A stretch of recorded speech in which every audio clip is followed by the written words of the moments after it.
Pies of copies ang nakalagay. Pies of copies. Pero yan ay buko pie ha. Kasi maraming pie eh. Pizza pie. Tinapay. Eto, buko pie ito. Buko pie ha. Buko pie ito. Ayan. Pies of copies. Yan. Ano eh. Ang aga ko kasing nakarating ng airport ng Capiz. Hindi ko naman sure kung may mabibili sa loob ng airport ng Capiz. Hindi ko na maalala eh. Although pabalik-balik na ako roon.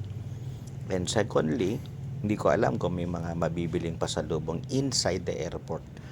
Kumain muna ako sa labas. Then pagpasok ko sa loob, yan, meron akong nakita nga na ilang tindahan. Walang kainan. Mga ano lang, mga souvenir items, mga pasalubong. At ito yung nabili ko. Masarap. Tsaka okay yung mga tindera. Mababait, magalang, hindi masungit kahit. Kasi ano ako eh, makulit ako, marami akong tanong eh. Ganun yun eh. Ikaw ba makulit ka rin ba? Sa airport ko to nabili. Sa airport ng Rojas, Capiz. Hindi ko alam kung saan pa nakakabili nito. Pero sa loob ng airport ko ito binili. 60 raw kada isa. Bali 6 pieces in a box, 360. Buko pie. Oo, buko pie. So, masarap. Oh, nire-recommend ako sa'yo.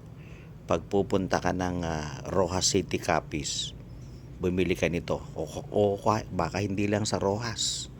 Hindi ko alam kung saan ito eh. Pero ang nakalagay dito, Rizal Street, Rojas, Capiz. Rojas City, Capiz. Hindi naman ako nakaikot ng gusto sa Capiz. Maging sa mga mall, hindi naman ako nakaikot. Hindi ko alam kung meron ito.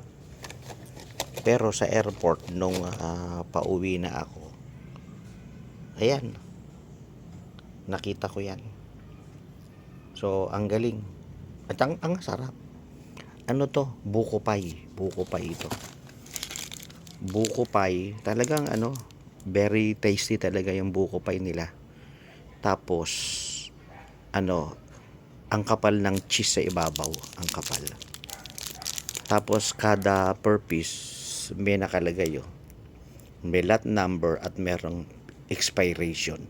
Binili ko January 29, February 4, 2024 pa ang expiration. January 29 ko binili. Sa airport na ito ng Rojas City. Kaya yan, wala akong bayad dyan. Pero kung babayaran ako, very good. Pero nire-recommend ko sa iyo yan. Masarap. Saan ko nabili yan? Sa Rojas City Airport, Capiz. Buko pa yan ha. Kaya na.